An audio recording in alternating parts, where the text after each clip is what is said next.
Hey everybody, how you doing? This is Barry, that Goat Metal Show. Today, Friday. What the fuck is the date today? July what? I don't even know. 26. Yeah, today's Deadpool Friday. 26. Yeah. It's Deadpool Friday today, man. Everybody gonna go see Deadpool. I'm over here in the Goatamentise studio with the man, the myth, the legend, Trey Bags. Right here. The one of the most elite drummers in fucking Bronx, Westchester history. Don't let him fool you, man. Don't let this face fool you. I'm telling you. All right. Basically, I wanted to try to get something going with my man Trey here. Since he just came in, helped us out with our show and helped us out with some new music. And we're forever grateful to you for helping us out. The only man that Frank Lasco gave blessings to play, which is this man right here. And Tracy, so people get to know you. Give us a little history about yourself. Your influences, how you got into music, everything. Well, it started way back in 1864. Drop your teeth. Hold on. How about that? Oh man. Well, first of all, I gotta thank you. I gotta thank Goatamentise and especially Frankie for saying what he said about giving me his blessings and the only person that he could think of that could fill the position, which was not easy to do. Yeah, it was not easy to do. I mean, it's just to get Frankie. When we were all thinking about it, I had you in mind. But when I spoke to Frankie, that was the first thing. He said, "Go get Tracy. Tracy could do my stuff." Right, he said it. He was right. I did it to the best of my Lasco, however I could do it. But as far as my history goes, I didn't start playing drums until I was 21 years old. I started real late. A friend of mine was just like, "Yo, I got this studio we can go to. You always air drumming. Let's try it." So it was actually in this lady's living room, and she comes out. She goes, "How long have you been playing drums for?" And I look at the clock, and I'm like, 2 hours. She goes, "No, how many years?" And I'm like, "Literally, I just started playing. It was the first time on my drum set at a rehearsal studio." So you basically just picked up and it just went off from there. It wasn't like anything where you had an interest when you were 10 years old to start drumming or anything like that. I could say I did have an interest only because my grandfather was a professional jazz drummer. So he would show me some stuff about the Buddy Rich style jazz and this, and I'm 4 years old. I don't want to learn. I want to go outside and play like my Star Wars, stuff like that. So I didn't start showing interest until I was introduced to heavy metal. Okay. So, and that's when I was around 12 or 13, and whenever my cousin was just like, "Yeah, listen to some White Lion, listen to some Dokken, hair metal stuff." And then I remember I had my aunt pick up my first real heavy metal album, which was South of Heaven. Ooh, and okay, that's a good intro there. I gave her the money because I didn't want my mom seeing me going to the record store to pick it up, so I gave my aunt the money. I was like, "Here, get me this album. It's got a skull and it's called this and everything else." So, and then when I heard the drums on that's when I said, "That's what I want to do. Okay. I want to play like that." Basically like Dave Lombardo. That was okay. That was going to be one of my other questions. If you had who was an influence as far as drumming style and all that, would Dave Lombardo be one of the main ones? Dave Lombardo is my top. I've actually met Dave Lombardo, one hell of a guy. But I got to talk to him for 20 minutes. I got chills just talking about it. Yeah, and cool. He was really down to earth, really cool.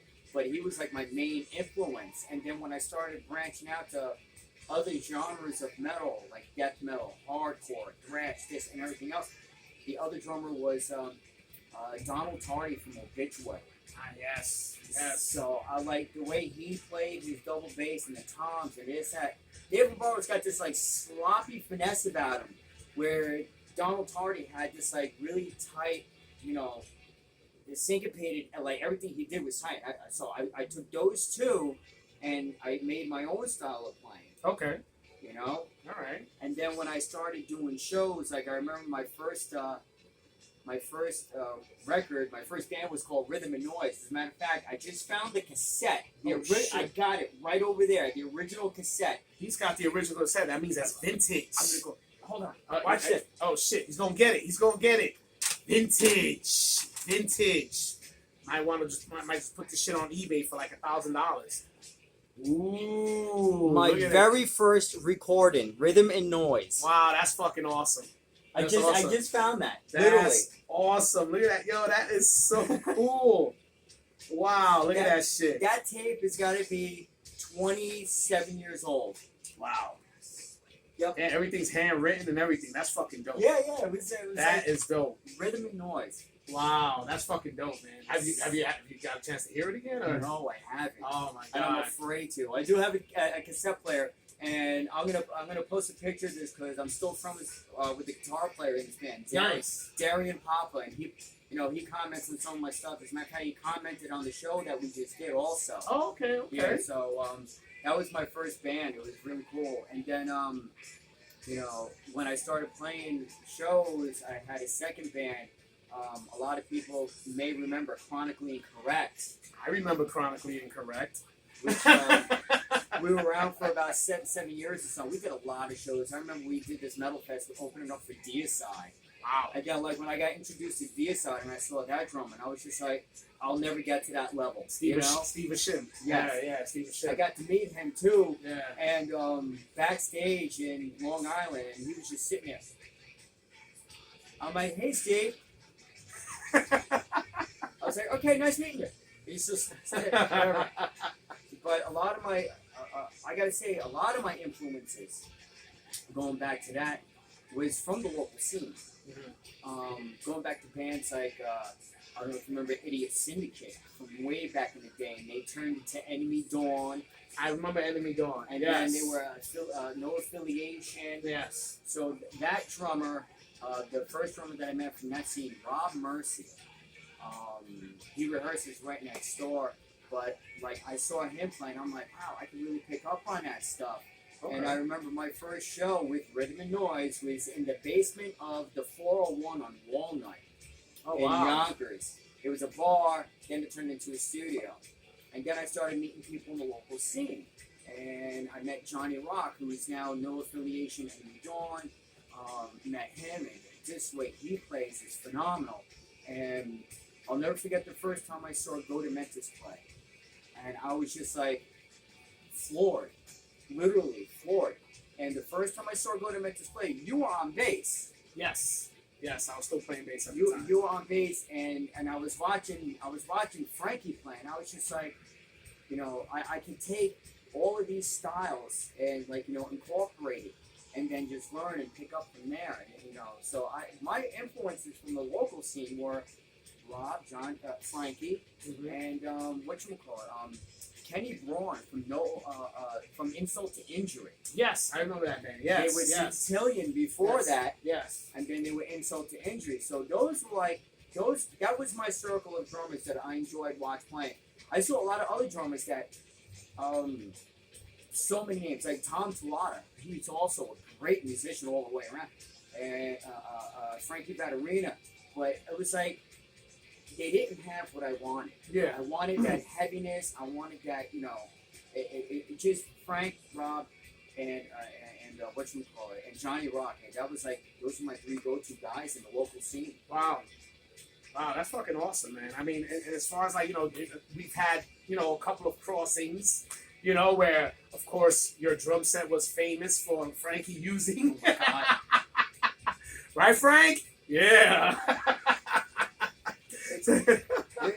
Not only though, for shows that we would play together, but I'd be like, yeah, I'm coming out to see you guys tonight, blah, blah, blah. And you call me up like, Trey, is there any chance that Frank can use your drums tonight? Even though you're not playing, I know you're coming, but can you bring your drums? I'm like, no problem. So it was like, there's that little dark past right there where I was secretly already, pretty much. I was part of the band, pretty much, sort of, Pretty much. I mean, Frankie owed a lot to you, man, for helping us out with that, man. That was, look, it wasn't not even you. I mean, back then when we were still starting, we were still kind of like a very, unfortunately, a broke band. You know, I was lucky enough that I had my bass and one little thing that, you know, luckily to, you know, run into guys from other shows.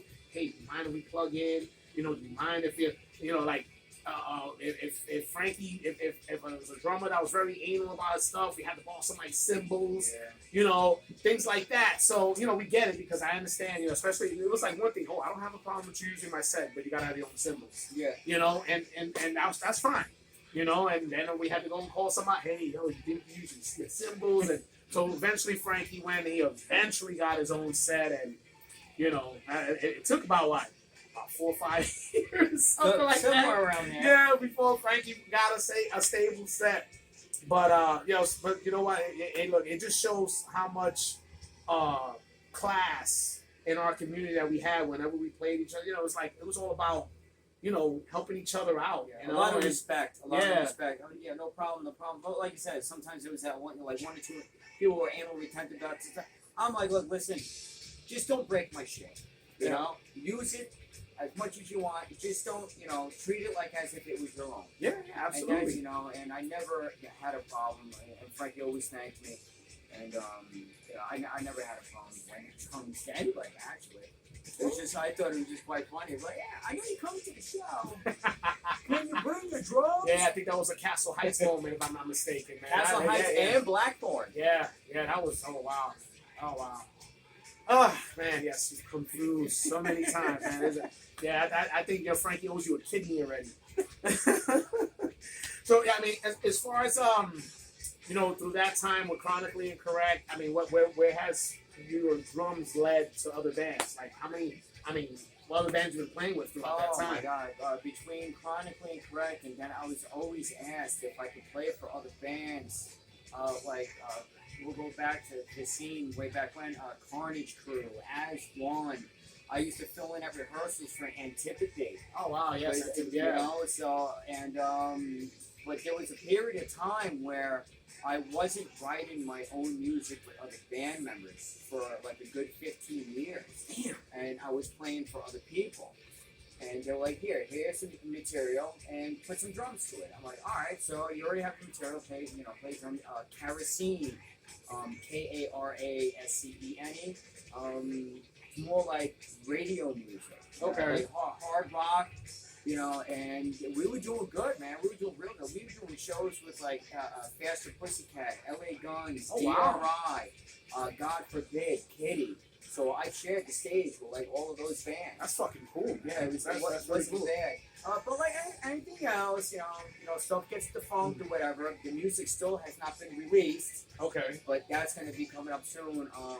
But yeah, there was a time period where I really didn't, you know, play like, you know, write music. Yeah. Up until like maybe like 6 years ago. Maybe. Okay. That was about it. I was also in a band called Demon Boy.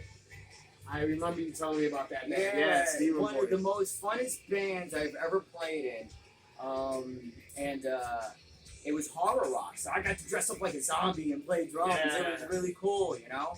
And we did a lot of gigs also. We played with a lot of people, did conventions and, you know, all sorts of stuff, and that was fun. But, you know, things happen. You know, at that time, I had to leave that band because my mom was sick. Okay. And it was like every other week she was dying. Like the priests were coming in Jeez. and they were like, "Oh, this is it." But Yeah. then she bounced back like a cat. She's like, "No, I'm not Wow, yet." Man. That must have been, you know, like, Oh, man. it was a hard time. It was a very hard time. And my mom used to come out. You remember my mom? She used to come out to a lot of the shows. She was a big supporter. You know? I think I do remember meeting your mom over at one of the Lowdown shows, if I'm not mistaken. I just literally found, I was cleaning out, she had a doll room that my father wanted me to help him organize, and I came across not one, but 2 Severed Ties CDs. $125 in France, by the way. My mom, That's awesome. Yep, my That's mom awesome. has 2 of them. Wow. Well, thanks, Mom. Yeah, Thank exactly. You. Thank you. You know, Thank you. and she was the one that gave me the drive to keep it. She's like, just keep playing, you know, just keep doing what you're doing. And, you know, she goes, you may not, you know, make it big She goes, but your name will carry amongst people. Oh, yes, it does. And to this day, I still always get calls to play. And I'm just like, I can't. I'm too busy. I got my own things going on. You know? I always like playing. I'll play for anybody. But if I got too much going on, like right now I got a Greek rock opera band. Yes, that I know. Yeah. Porphyra. And I fell into their lap because, again, I'm playing for somebody else. And they asked me, listen, we like the way you play. Can you be our drummer? I was like, sure. I didn't know what I was getting myself into. Oh my God. I was just like, when I play with that band, it's not like, I'm just. Yeah. It's just this, straightforward. And because if I fall off the track, there's a 12-piece band involved. Oh. So if I fall off, the band's done. Yeah, so you got a whole bunch of different other elements in there and stuff. Okay. Now, it's not like with thrash or hardcore. You can fumble here and there and then make up for it somewhere else. Not with that. It's a very, very intricate. Especially when we got other band members like a violinist. Oh, wow. Lyra player, percussionist. The only thing we don't have, we might incorporate, we got this didgeridoo from Australia. It's right over here. Who knows? But that was really another fun. I'm still with that band. We rehearse in this room as well. Okay. And you've heard of Apparition. I played for Apparition. Yes. I was voluntold I was the new drummer. Voluntold. But, hey, you want to play with us? Hey, guess what? You're the drummer now. That's what happened. Okay. That's exactly what happened. I won't mention names on who told me, but that's how it happened. Okay. And then from that, Extinguish the Code was born. Okay. Yeah, so you, Gian. Yeah, Dave. It's Gian, Dave from Apparition, and they were like, hey, you want to start a new project? And then Extinguish the Code was born. And that just, that escalated really quick. Popular. Really Great music, man. I was glad that you guys, was able to put me on one of the CDs. It was great. Had a good time doing that. That was a lot of fun. I'm glad you did. Yeah, it was a lot of fun. It kind of gave me a little giddy, That might have given you the spark a little bit, It's somewhat. It did. Going back to that, yeah, it did. I mean, it was, because Dave was always trying to, man, because at that time, Goatamentise wasn't doing nothing or whatever the case may be, and Dave's been asking me for like 4 or 5 years. Right. Hey, we're gonna have a reunion? You gonna have a reunion? I'm like, this, that, and the other. And, doing that song with you guys, I think it did spark something in me. So, yeah, man. And then, of course, with the whole Def Farm Records wanted to do the stuff, and I think that was the ultimate push right there. Which then inclined when that started going on, then we said, we really got to get back out there because people are going to be listening to our music again. Yeah. We got to try to do a little something. And then that's when the thing hit about getting a drummer. We're like, well, Frankie's in Minnesota now. What are we going to do? Yeah. And then, like I said, I already had you in mind, but we were trying to look at, unfortunately, not to say you weren't the first choice, but, you were already with Extinguish the Code, so we were trying to see if there was any other avenues to take where, we wouldn't have to, worry about somebody, somebody being in the band and being in the issues. And Frankie and was like, Tracy, man, talk to Tracy. And I thought about it, and then I mentioned to Ramon, and I remember that phone call with you. That was that phone call was hysterical. And if I remember correctly how that phone call went about, I was at work, and we were trying to figure out Extinguish the Code. Dave and I were talking about trying to, what other cover song that we can do that maybe people might know, whatever. I was like, listen, you're going to think I'm crazy. I was like, but there's one song I've always wanted to play for a long time. And he's like, what's that? I was like, Father Hour. He was like, are you kidding me? I'm like, nope, I've always wanted to play that song ever since I heard that song, just the way that song moves. I was just like, I remember getting my ass beat in mosh pits whenever that song came out, The Black Dawn, The Lowdown, Castle Heights. I'd get my ass handed to me, But I always wanted to do that song. And if I remember correctly, Dave approached you and was just like, Tracy wants to cover this song. Yeah. And then within that 15-minute time span, you and I were on the phone, and then you were like, listen, we want to, but do you want to? And I was like, want to what? You're like, would you want to play drums for Goatamentise? And I was like, dude, I wish you could have seen, like, I'm on my phone, right? And I'm like, it was like I just got asked to play for like Demolition Hammer or Slayer, like, because Goatamentise for me back in the day, I was like, I want to play like that band. I wanted to. Guys were so tight and just so heavy and grooves and this, and I was just like, and all the like the way Ramon played, I was just like, I want to play like that band. It was almost like at the time when I was in Chronically Correct, we had our own thing, and we played a lot of different genres. We had our thrash, we had our hardcore, punk, our deathcore, and you guys were very diverse. I don't know if you know this, but one of our songs that we played, it was called "What Lies Within." I based the drums off of that from Frankie's style. Oh wow! Yeah, it was just like I want to, and the way the music was written and the way I played the drums, I was just like, yeah, I could probably do this. Yeah. And that was the influence. But I always wanted to cover Father Hour. I would say, like, when I got this studio here together, I would put the song on just to play along. I'm like, I could do this, But yeah, and then you and I had that long conversation. I was just floored that you were like, listen, we would like you to play for us. And it was something I couldn't say no. No, and you remember what I said? I said, look, I didn't want you to, if there was anything going on, if things was your first band, right. Anything pops up or whatever, look, we understand, we get it, just whatever time you could give us, we were happy with that.